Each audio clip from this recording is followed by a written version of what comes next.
Bien, pues muy buenas tardes a todos. 8 días por motivos de la oración a la que fuimos convocados, justamente por petición del Papa Francisco, y que después aquí los obispos auxiliares nos motivaron a entrar en una comunión a través de la oración, pues no nos pudimos encontrar.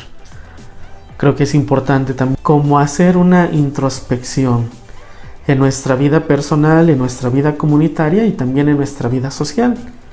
Vamos a ver textos que son verdaderamente una joya porque nos ayudan justamente a esa introspección, a ese análisis. El día de hoy vamos a ver la primera parte de este relato acerca de los dos hermanos, Caín y Abel. Es un pasaje largo, abarca al menos el capítulo 4, versículos del 1 al 16. Vamos a tener una primera moción donde vamos a tener el contexto del texto, es decir, vamos a leer todos los versículos del 1 al 16. Después hacemos una pausa y Toño, quien ya varios de ustedes lo conocen, nuestro sacristán de aquí de la parroquia y pues ahora también quien nos está ayudando en la edición de estos videos, hará nuevamente la primera parte, que es del 1 al 8. Y justamente pues nos va a ayudar a ese camino interior para tratar de mejorar nuestro entorno, nuestro contexto. Un poco la motivación es, yo me preguntaba, no sabemos un poco qué es lo que vaya a pasar en los siguientes días, en los siguientes meses también. Pero sí creo que es importante como no desaprovechar este tiempo, sea como nos toque vivir. Y no desaprovecharlo significa en qué me estoy cultivando, en qué estoy mejorando, qué es lo que yo estoy trabajando, cuáles son los frutos que después voy a entregar, ¿no? Porque pienso que también este tiempo nos confronta y nos exige. Si hemos visto que hay, pues al menos en nuestra sociedad, ya un sentido inhumano a través de promoción de leyes que atentan contra la dignidad de la persona humana, que no miran por el bien común. Ya hemos visto de alguna u otra forma como en la vida política, justamente, y no lo expreso atentando contra algún partido político, pero en una de la crítica de los teólogos latinoamericanos se ha expresado desde Medellín, imagínense, desde la conferencia del episcopado latinoamericano que se celebró en 1968 en Medellín, un poco se denunciaba cómo los pobres siempre son tomados por bandera y al final se les deja en el mismo lugar, en el mismo sitio. Y siempre los más afectados son ellos. Y nada más vienen recordados en tiempos políticos para la obtención de votos y después vienen olvidados. Justamente por eso uno de los teólogos, que se llama Gustavo Gutiérrez, pues él decía que los pobres, la mejor característica que se les puede dar es la de olvidados. Los pobres son los olvidados. ¿Por qué es lo que sucede, ¿no? En el ámbito político?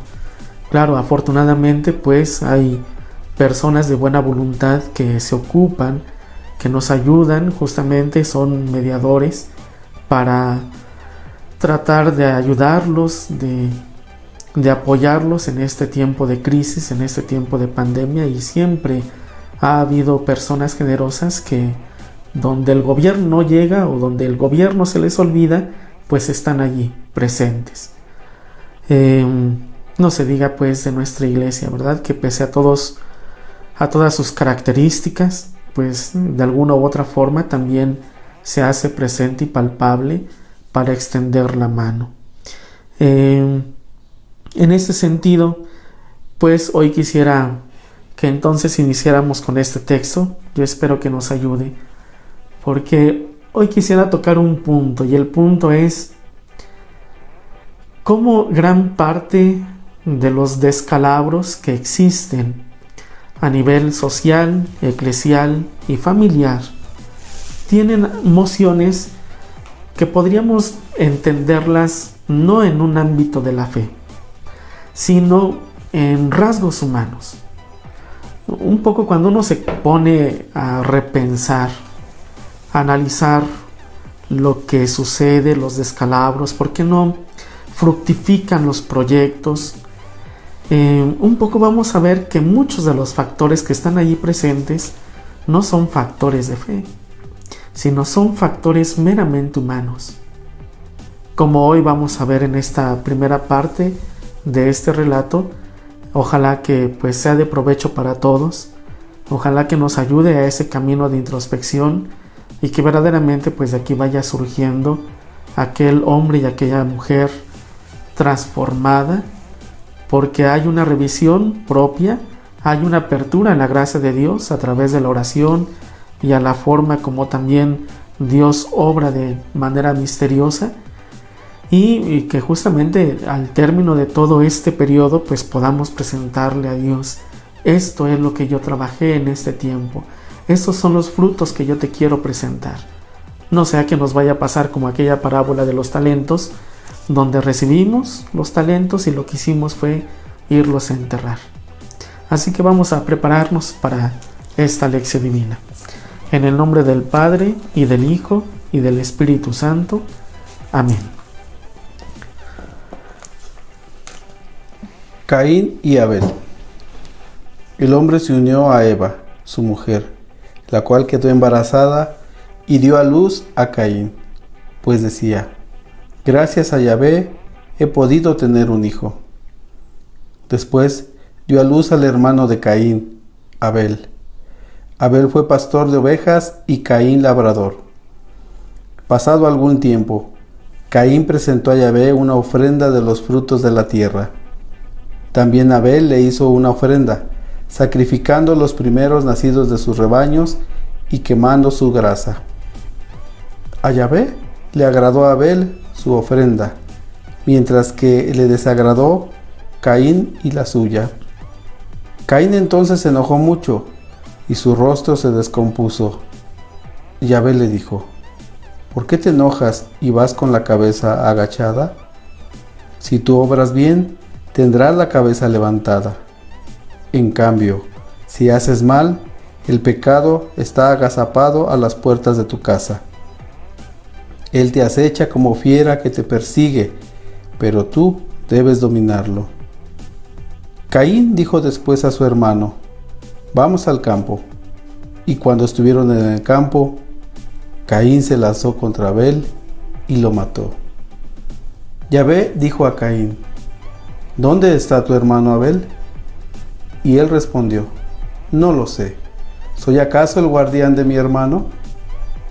Entonces Yahvé le dijo: ¿qué has hecho? Habla la sangre de tu hermano, y desde la tierra grita hasta mí. Por lo tanto, maldito serás y vivirás lejos de este suelo fértil que se ha abierto para recibir la sangre de tu hermano, que tu mano derramó. Cuando cultives la tierra, no te dará frutos. Andarás errante y vagabundo sobre la tierra. Caín dijo a Yahvé: mi culpa es demasiado grande para soportarla.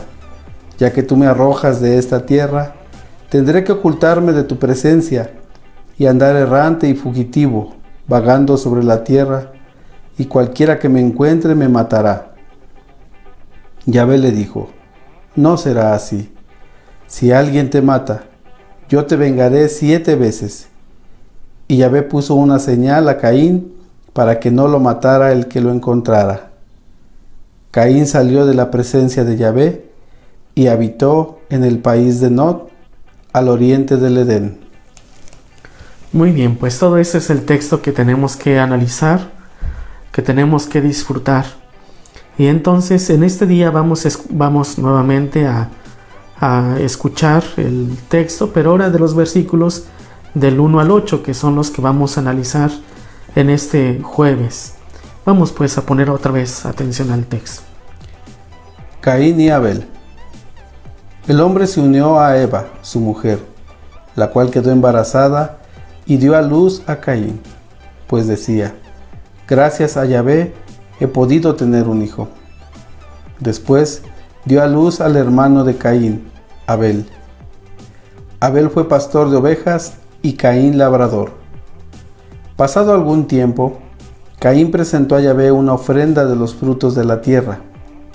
También Abel le hizo una ofrenda, sacrificando los primeros nacidos de sus rebaños y quemando su grasa. A Yahvé le agradó Abel y su ofrenda, mientras que le desagradó Caín y la suya. Caín entonces se enojó mucho y su rostro se descompuso. Yahvé le dijo: ¿por qué te enojas y vas con la cabeza agachada? Si tú obras bien, tendrás la cabeza levantada. En cambio, si haces mal, el pecado está agazapado a las puertas de tu casa. Él te acecha como fiera que te persigue, pero tú debes dominarlo. Caín dijo después a su hermano: vamos al campo. Y cuando estuvieron en el campo, Caín se lanzó contra Abel y lo mató. Bien, pues vamos a ir analizando algunas de las expresiones que son importantes en este texto. Este texto tiene una similitud con el relato de la caída de nuestros primeros padres, de Adán y de Eva. De hecho, presentan la misma estructura, que podríamos, al menos bajo este tenor, enunciar 4 mociones. La primera es una breve introducción, después viene el delito, luego viene la interrogación de parte de Dios y por último está la sentencia.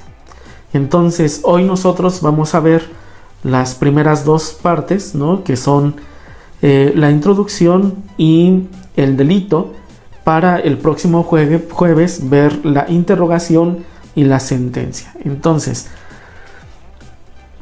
un aspecto que llama la atención está en el nombre de los personajes que aparecen en este texto. Fíjense, dice la narración: conoció el hombre a Eva, su mujer, que concibió y dio a luz a Caín. Y esto es bastante importante porque fíjense que el verbo concebir en hebreo se pronuncia caná. Y entonces tal pareciera que el nombre de Caín proviene justamente de este verbo caná. Esto es bellísimo porque se dice así, imagínense, ya el mismo sonido, la misma fonética nos va introduciendo en ese ámbito. Eva concibió, ¿no?, Caná, y dio a luz a su primer hijo, que es Caín. Caná, Caín. Y entonces, así como significa generar e engendrar, también el verbo caná significa poseer o adquirir, ¿no? Son como al menos algunas anotaciones en torno a este verbo caná, del cual se deriva el nombre de Caín.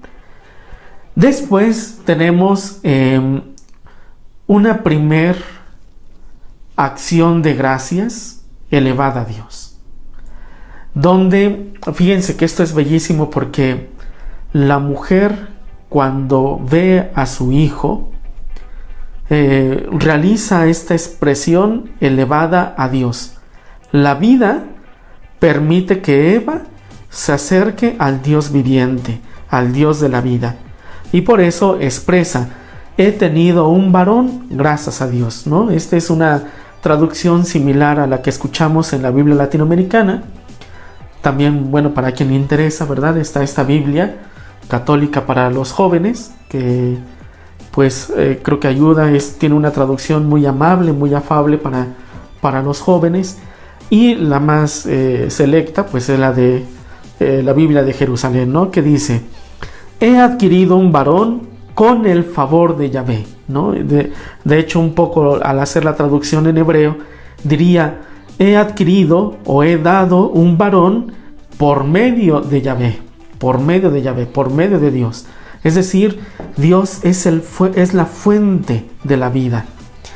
Después de esta invocación viene el nombre del segundo hijo. El nombre del segundo hijo es Abel. Y aquí otra vez vamos a encontrar una raíz que es bastante importante, porque Abel proviene de el término hebreo Hebel. ¿Y esto qué tiene que ver? Esto es muy importante porque en el libro del Coelet es donde más se escucha este término hebreo, el término Hebel. ¿Y qué significa Hebel? Cuando nosotros vemos la traducción que viene en el libro del Coelet, ustedes lo van a recordar, es cuando inicia: vanidad de vanidades, todo es vanidad.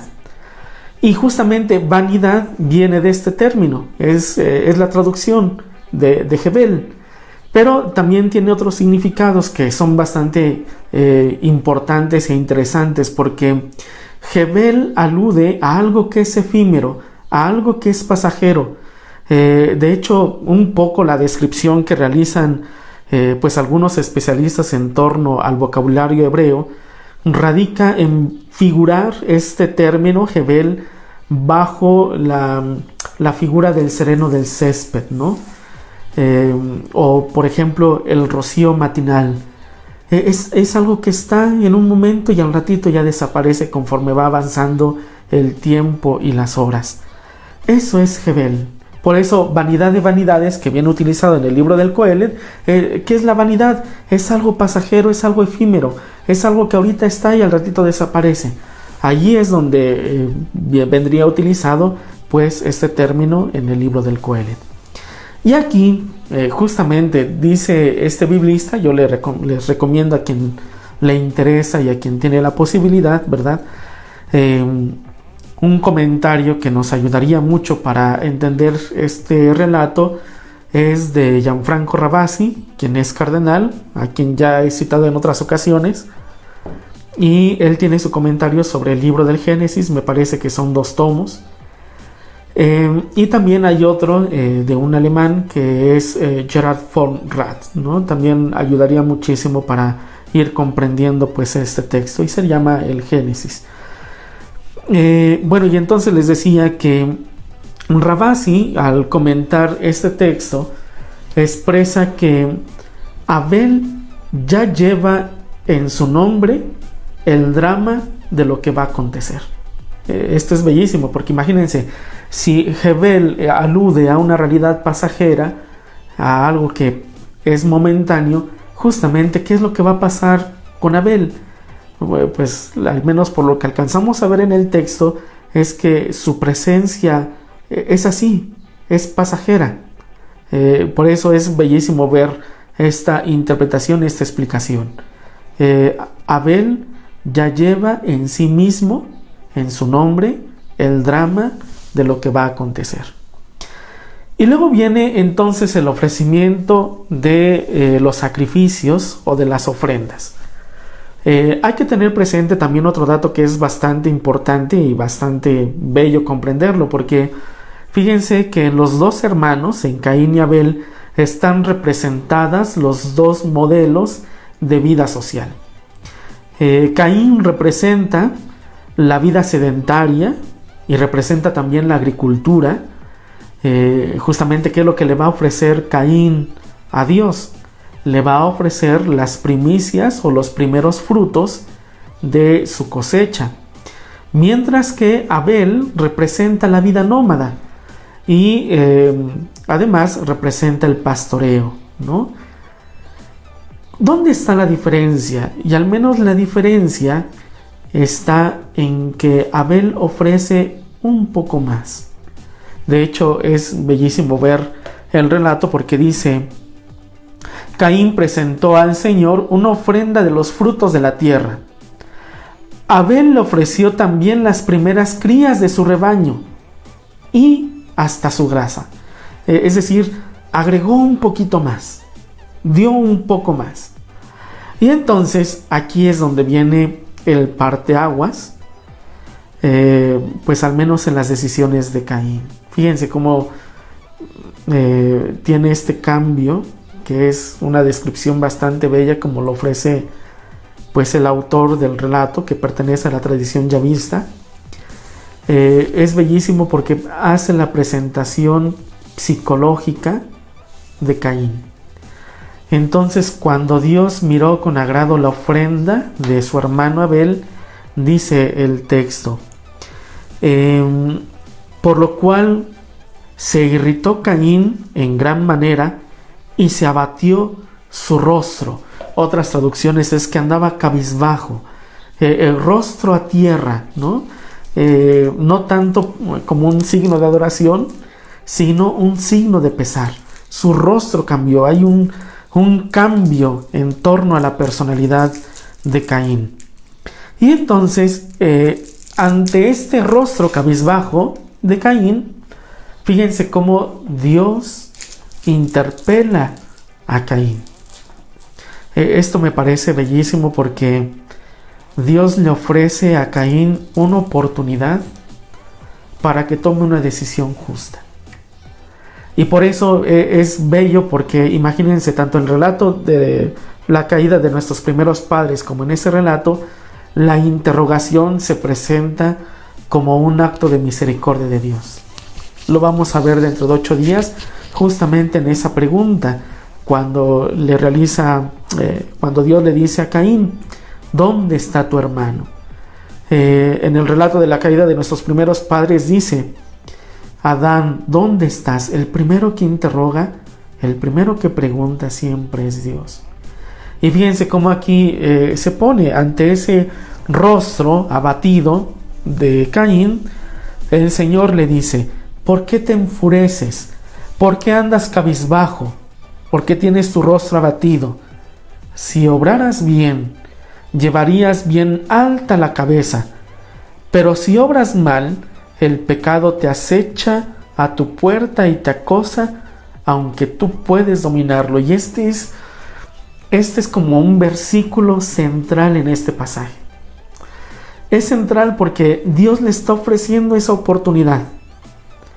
Dios interpela, lo confronta con sus decisiones, y entonces fíjense cómo la descripción psicológica aparece allí, ¿no? Dice Rabasi, esto se presenta porque el rostro de Caín está hacia abajo, está cabizbajo, está abatido.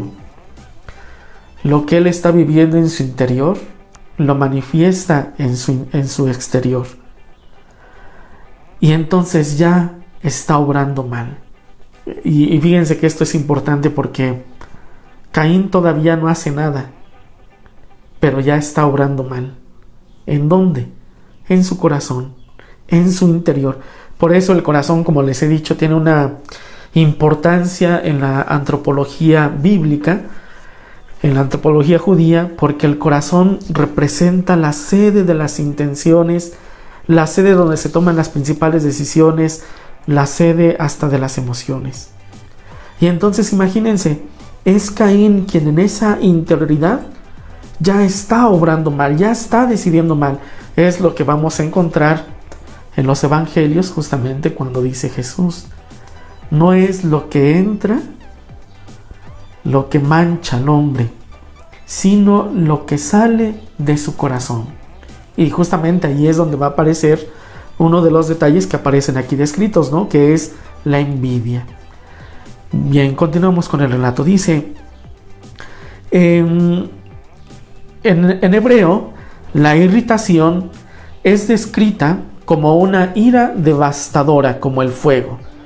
En otras palabras, la envidia es como un fuego que consume y produce efectos de devastación psicológica, que es descrita con la cabeza abajo. Un poco esto en el diálogo, justamente en el 9º mandamiento, cuando se dice no desearás. Fíjense, ¿qué es la envidia? La envidia es un desear. ¿Cómo viene trabajado? Viene trabajado en ese no desearás, ¿no? Esto es importante. Dice también el libro de los Proverbios, tiene esta bellísima expresión que ha sido también utilizada por algunos psicólogos y algunos otros autores, ¿verdad?, en torno a la literatura, que dice: la envidia es la caries de los huesos, y eso lo encontramos en Proverbios 14:30. La envidia es la carie de los huesos, es algo que te carcome, es algo que te incendia, que no te hace estar bien. También recordemos la cita de Sabiduría 2:24, que dice: por envidia del diablo el pecado entró en el mundo. Y quisiera detenerme en este detallito que también es bellísimo, porque fíjense lo que le expresa el Señor a Caín. ¿No es cierto que si obras bien podrás alzar tu cabeza? Mas si no obras bien, a la puerta está el pecado acechando como fiera que te codicia. Imagínense, este es bellísimo, porque solamente falta dejar la puerta entreabierta para que el pecado entre. Hay una dentro de los padres del desierto. Los padres del desierto eran pues son del primer siglo, ¿no?, de los primeros siglos después de Cristo, que eran personas que se iban al desierto a practicar una vida de oración, una vida en silencio y de ayuno, ¿no? Ya en algún momento los he citado a los padres del desierto, pero hay uno que se llama Giovanni Cassiano, quien justamente hace una descripción utilizando la figura de la serpiente, porque dice: el pecado es como una serpiente. Y un poco la visión de Giovanni Cassiano es de la serpiente basta con que introduzca la cabeza en la tierra, y ya una vez que introduce la cabeza ya puede introducir todo el cuerpo. ¿Y qué es lo que quiere decir Giovanni Cassiano con esta figura? Un poco lo que él desea describir es que un pecado va acompañado de otros. La envidia no viene sola. La envidia irá acompañada de otros pecados, ¿no?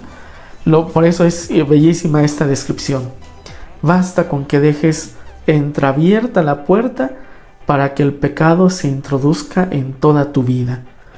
Bien, pero viene este aspecto positivo, ¿no? Aun cuando está el pecado acechando a la puerta, tú tienes el poder de dominar. Esto es como el tesoro. Está allí esperando, nada más que dejes la puerta entreabierta o que abras tantito para que se meta. Pero dice el Señor a Caín: pero tú puedes dominar. Está nuestro libre albedrío, está nuestra libertad, está la responsabilidad de nuestros actos. ¿Y qué es lo que va a pasar? Va a pasar justamente que al parecer ya había decidido Caín lo que iba a realizar, ¿no? Dice: y cuando estaban, fíjense cómo esto es importante, porque dice en el versículo 8, Caín dijo a su hermano: vamos afuera. Fíjense cómo la envidia va acompañada en este caso de la mentira. Vamos afuera.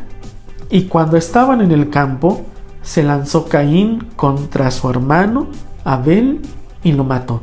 Hay otras traducciones que también son exquisitas de este versículo, porque dice: y cuando estaban en el campo, Caín alzó su mano contra su hermano Abel, ¿no? Me parece que esta también es bella, porque dice Ravasi que al menos esta va a ser la tragedia que vamos a vivir también a nivel social.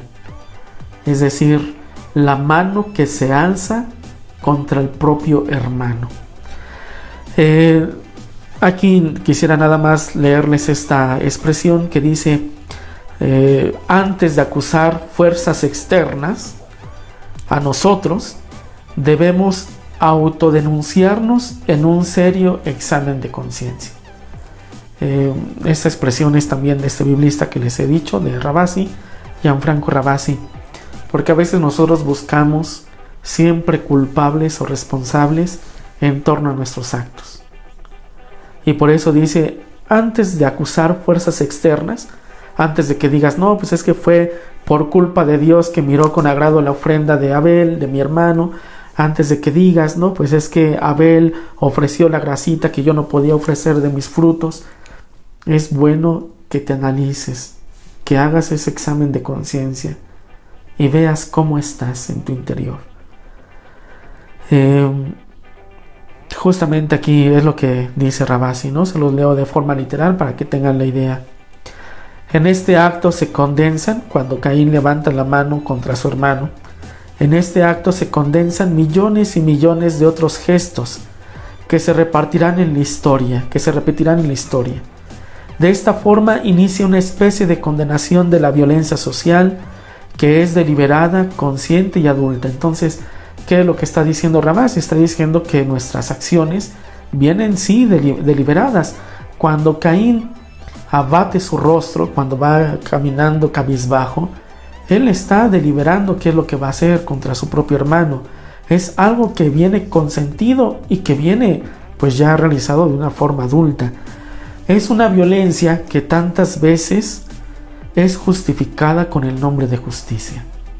Imagínense, Caín tuvo tal vez miles de motivos a través de este mirar con agrado de Dios la ofrenda de su hermano.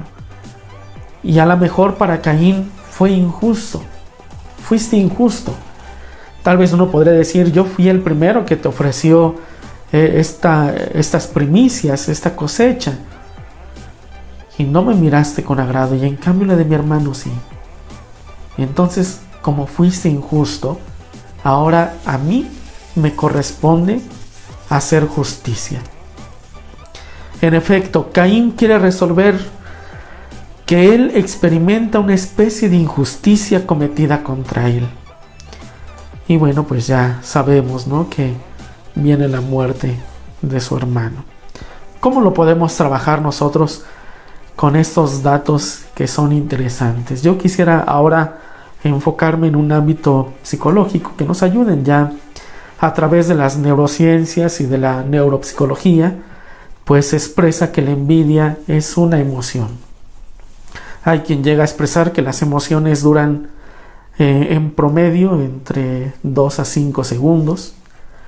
Y el problema está cuando esa emoción viene dada en tantas vueltas que se convierte en sentimiento. Y entonces, ¿qué es lo que se nos dice a propósito de la envidia en este ámbito?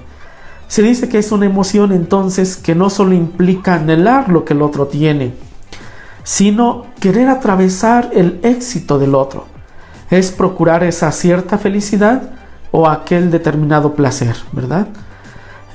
La persona se deja envolver por una cierta insatisfacción y también de la frustración que dicta: nunca tendrás lo que el otro posee. Y entonces, como nunca lo voy a tener, pues viene esa insatisfacción y esa frustración. Hay un pequeño relato que les quiero leer porque me parece bastante importante y se los voy a acompañar con una cita de Miguel Unamuno, quien fue filósofo, ¿verdad? Dice este relato: había un rey que quería saber qué era peor, si ser tacaño o avaro, o ser envidioso. Y entonces tomó a 2 personas y les dijo: a uno le daré lo que me pida, pero al otro le daré el doble. Entonces el envidioso dijo: a ver si lo he entendido bien, rey. Todo lo que pida me lo darás, pero al otro le darás el doble. Sí, contestó el rey. Entonces le dijo el envidioso al avaro: primero pida usted. Faltaría más, dijo el avaro: primero los caballeros. Entonces, después de un ir y venir entre el avaro y el envidioso, dice este último: de acuerdo, yo pido primero, que me saquen un ojo.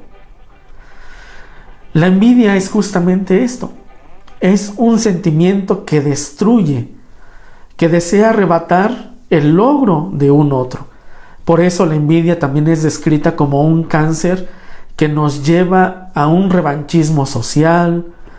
También en el ámbito familiar, en el ámbito comunitario, cuando nos dejamos inducir por las provocaciones de lo que vemos. ¿Cuáles son entonces las características de esta envidia? Fíjense, si bien hemos dicho que es una emoción, cuando se anida en sentimiento en la persona provoca destrucción, odio, engaño, es alguien que va a maltratar, es alguien que va a descalificar, alguien que va a perseguir. Tú lo tienes y yo no. Puede tener mucho esa persona y entonces convertirse en un avaro. ¿Cuánta envidia no corroe en los pasillos políticos y también en los pasillos comunitarios y eclesiales? ¿Cuántos no? Por eso yo se los decía al inicio, ¿cuántos proyectos no han tenido su buen desenlace por la envidia, por lo que corroe, pues de alguna u otra forma en nuestras venas? Recuerden un poco que se habla, ¿no? Nuestra iglesia es santa porque está la acción del Espíritu Santo. La iglesia es santa porque está la comunión de los santos. La iglesia es santa pues por la presencia de la Santísima Trinidad. Y la iglesia es santa porque tiene por modelo a María. Pero también la iglesia es pecadora. Está formada por todos nosotros y si nosotros no vemos estos detalles, lo único que vamos a hacer es justamente descalificar al hermano, es ponerle pie al hermano, hacer todo lo que esté en nuestras manos con tal de que la otra persona no crezca. Por eso, fíjense muy bien ese detalle, ¿no? En el ámbito social, en el ámbito político, algo que les conviene es que no haya conciencias formadas. Eso es lo que conviene. Como también ocurre en el ámbito eclesial. Yo un poco he tenido esta experiencia porque, digo, gracias a la arquidiócesis que me brindó esta oportunidad de estudiar fuera, y justamente en la universidad en la cual yo me encontraba, a mí me llamó mucho. Ella expresó que estaba estudiando solamente para dar catecismo en su parroquia. Estaba haciendo una licenciatura solamente para dar catecismo en su parroquia. Y de alguna u otra forma, cuando uno comienza a hacer una introspección, pues es lo que a nosotros. Pero conviene que haya personas formadas. ¿Por qué no conviene que haya personas formadas? Porque son personas que me van a exigir, son personas que me van a decir, padre, esto lo dijo mal. Y entonces, ¿qué es lo que nos conviene a nosotros? Perdón. Pero lo que va a convenir, pues, es generar una cierta ignorancia. Y no se diga en el ámbito político. También entra la misma connotación. Entrar en una especie de asistencialismo, de dependencia. ¿Por qué? Porque continúas dejando a las personas en su mismo lugar. La envidia, eso es lo que llega a suscitar. No promueve. La envidia te deja donde estás. Dice Miguel Unamuno, ¿no? Y yo se las quiero leer esta frase que es verdaderamente un manjar y una joya. Dice: la envidia es 1000 veces más terrible que el hambre, porque es hambre espiritual. Se las vuelvo a leer, de Miguel Unamuno, filósofo. La envidia es 1000 veces más terrible que el hambre, porque es hambre espiritual. Y muy bien nos podríamos preguntar, ¿nuestra sociedad está plagada de vidas obsesionadas en las ajenas, en logros de terceros? Se ve el éxito, pero no se ve el sacrificio. Por eso toma especial relieve aquel dicho: si miras mi éxito, mira también mi sacrificio. De hecho, es interesante porque fíjense muy bien que la palabra envidia, de latín, se dice invideo, ¿no? Que envidio, que viene del verbo ver. Y justamente, ¿qué significaría envidia? Envidia significaría como yo veo. Y hay una expresión que está en la literatura que viene de Dante Alighieri, quien justamente en su obra, La Divina Comedia, fíjense cómo esto es bello también como lo pone, porque para Dante los envidiosos se encuentran en el purgatorio Y su castigo consiste en cerrar los ojos y en coserlos, porque habían recibido placer al ver a otros caer. ¿Quién es el envidioso? El envidioso es quien encuentra placer en el hermano que tuvo éxito. Y por eso, fíjense cómo viene esto cuando lo vemos ahora en el Nuevo Testamento. Si ustedes lo recuerdan, en el himno a la caridad o en el himno al amor hecho por el apóstol San Pablo en la primera carta a los Corintios capítulo 13, justamente allí viene una expresión: el amor no se jacta ni envidia, ¿no? No se jacta. ¿Cuántas veces no nosotros nos jactamos cuando vemos que una persona, un hermano nuestro o una hermana cayó? No se jacta, ni se engríe. Yo con ello quisiera simplemente, ya para ir concluyendo este momento con ustedes, quisiera dejarles estas preguntas que espero nos puedan ayudar. La primera de ellas es preguntarnos: si un amigo o compañero, compañera tuya, tiene éxito, ¿te sientes mal? El segundo: ¿te sientes mal cuando un conocido habla maravillas de alguien que es cercano a ti? En las reuniones sociales, ¿te gusta destacar y ser el centro de atención de tus amigos? ¿Te alegra que alguien que ha triunfado esté pasando ahora por un mal momento? ¿Te sientes mal si te tratan de la misma manera que a otra persona? Pues ojalá que estas preguntas nos ayuden un poco a interiorizar qué es lo que tenemos que cambiar. No bastan solamente las preguntas, les voy a dejar también estos pequeños datos que nos ayuden. ¿Cómo puedo superar la envidia?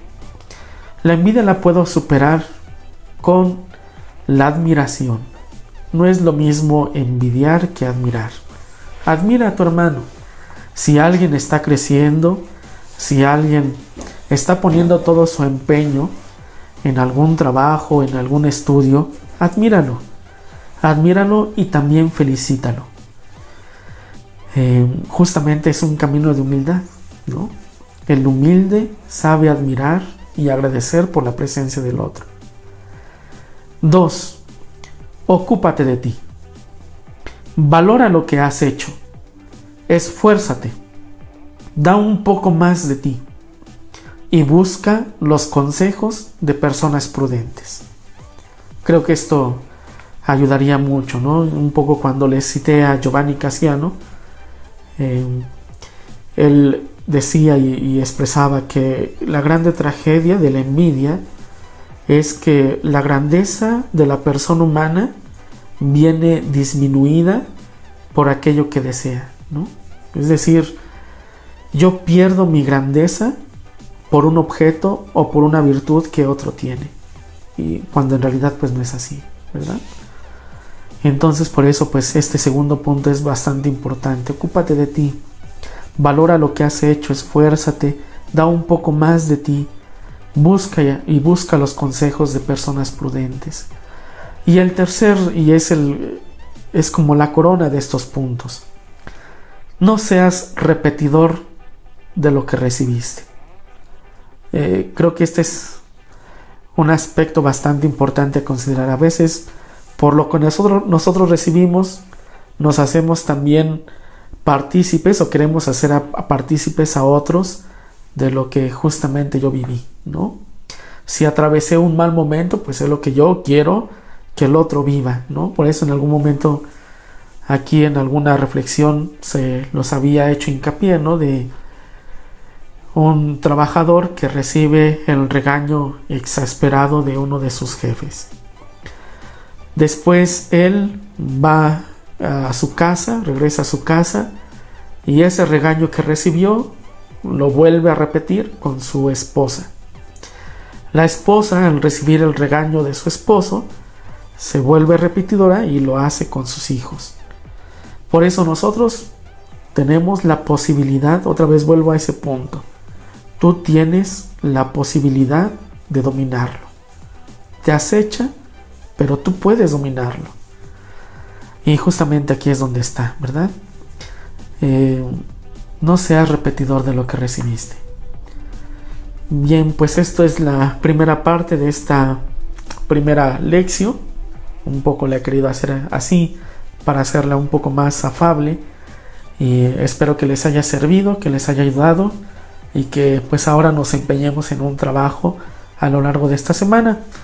Si quieren ustedes ya ir leyendo, bueno, para la siguiente semana en proximidad al jueves, los versículos que corresponden del 9 al 16 para tener pues un contexto. Y si tienen alguna duda, inquietud, pues aquí con esta red social del Facebook, pues aquí Toño estará recibiendo también esas inquietudes para que también se haga más participativo en lo posible pues este encuentro con ustedes.